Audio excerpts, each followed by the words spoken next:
Right. Balraj Yadav గారు, so Grok అనేది చెప్తోంది, గ్రోక్ అనేది పూర్తిగా వాస్తవాల్ని విశ్లేషిస్తూ ప్రజల ముందు పెడుతోంది. దాంట్లో భాగంగానే తెలంగాణలో గత 10 సంవత్సరాల కాలంలో అనేక రంగాల్లో అభివృద్ధిని సాధించింది. తర్వాత ఒక స్థిరమైనటువంటి నాయకత్వం ఉంది కాబట్టి ఈ సాధ్యమైంది.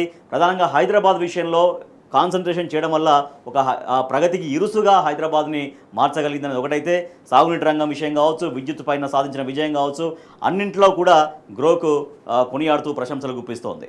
సో ఈ వాస్తవాలని కూడా ప్రజలు ఎట్లా గమనిస్తూ ఉన్నారు? 100% రాజేష్ గారు ఇలా ఏదైతే దీంట్లో ఏఐలో వచ్చినటువంటి చాట్ బాట్ ద్వారా ఏదైతే విశ్లేషణ ఏదైతే జరుగుతా ఉందో, గత 2014 నుంచి 10 సంవత్సరాల కేసీఆర్ గారి పాలనలో తెలంగాణ ఎట్లా అభివృద్ధి జరిగింది, తెలంగాణలో ఎటువంటి అభివృద్ధి కార్యక్రమాలు బాటలు పడ్డాయనే దాన్ని ఇలా ఆర్టిఫిషియల్ ఇంటెలిజెన్స్ ద్వారా జరిగేటువంటి ఒక చిన్న విశ్లేషణ చూస్తేనే అర్థమవుతా ఉంది. ఇలా తలసరి ఆదాయంలో చూసుకున్నా, రాష్ట్ర జిఎస్డిపిలో చూసుకున్నా, అదేవిధంగా విద్యుత్ సామర్థ్య వినియోగంలో చూసుకున్నా, అదేవిధంగా ఉద్యోగ కల్పన, ఉపాధి కల్పన కావచ్చు, అదేవిధంగా పారిశ్రామిక ప్రగతి కావచ్చు, హైదరాబాద్ ఆ బ్రాండ్ ఇమేజ్ పెంచిన తీరు కావచ్చు, అనేక సందర్భాల్లో అనేక అంశాలలో బేరేజ్ వేసుకుంటే 10 సంవత్సరాల కేసీఆర్ గారి పాలన స్వర్ణయుగంగా తలపించింది. మరి అలా ఆ అంశాలన్నీ కూడా ఇవాళ బయటికి వెలువడడం అంటే కేసీఆర్ గారి పాలన దక్షత ఎట్లా ఉన్నది అనే అంశాన్ని స్పష్టంగా ఆర్టిఫిషియల్ ఇంటెలిజెన్స్ ద్వారా బయటపడడం అనేది చాలా మంచి పరిణామం. నేను అంటా ఉన్నాను, రైతు పండించిన ధాన్యం సంబంధించి కేసీఆర్ గారి నాయకత్వంలో 10 సంవత్సరాల కాలంలో మరి సుమారు 1,20,000 కోట్ల రూపాయలను రైతు కొనుగోలు, ధాన్యం కొనుగోలు కోసమే ఖర్చు పెట్టిందంటే అర్థం చేసుకోవచ్చు.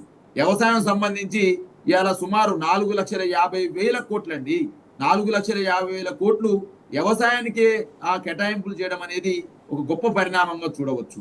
అదేవిధంగా ఒకవైపు వ్యవసాయం అభివృద్ధితో పాటుగా పారిశ్రామిక ప్రగతి, ఒకవైపు ఐటీ ప్రగతి, అదేవిధంగా పరిశ్రమలను రాబట్టుకోవడం కావచ్చు. భారతదేశ వ్యాప్తంగా తెలంగాణ రాష్ట్రం ఏర్పడింది ఒక కొత్త న్యూ స్టేట్. ఆ న్యూ స్టేట్ లో ఎటువంటి డెవలప్మెంట్ జరిగిందనే దాన్ని మనం చెప్పట్లే.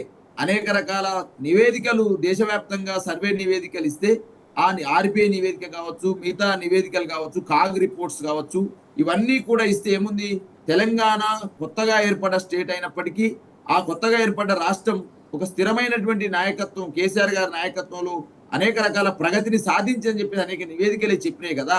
అటువంటి తెలంగాణ ఈ రోజు ఈ 15 నెలల కాలంలో జరుగుతుంది ఏందండి, ఆ రోజు ఎద్దేడ్చిన వ్యవసాయం, రైతేడ్చిన రాజ్యం బాగుపడదనే సామెత తెలంగాణ ప్రాంతంలో ఉంది. మరి అలా మళ్ళీ ఎద్దు ఏడుస్తా ఉంది. అదే రైతు కళ్ళ నుంచి కన్నీళ్లు గారుతా ఉన్నవి. కారణం ఏంటి, ఒక అస్పష్టమైనటువంటి పరిపాలన, స్పష్టత లేదు ఏ అంశాల పట్ల కూడా. రైతుకు నీళ్ళేసి చూడండి అంటా ఉన్న ఒక సోషల్ మీడియాలో ఒక వీడియో తిరుగుతా ఉంది. ఇవాళ రైతు ఏడుస్తా ఉన్నాడు పంటలు ఎండిపోయి. రైతు ధాన్యం ఒకవేళ కోసుకుంటే ఎక్కడ అమ్మాలలో పరిస్థితి దాపురించింది. త్రాగునీరుకి ఇబ్బంది పడతా ఉన్నారు. ఒకవైపు విద్యార్థుల బలన్మరణాలు జరుగుతున్నాయి హాస్పిటల్లో పరిస్థితి బాగలేదు.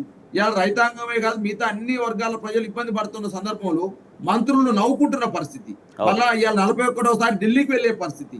గతంలో కేసీఆర్ గారు ఏదైతే చెప్పారో కాంగ్రెస్ వస్తే ఇటువంటి ధీరస్థితి వస్తుందంటే ఇవాళ అటువంటి ధీరస్థితి ఇవాళ తెలంగాణ ప్రాంతంలో దాపురించింది.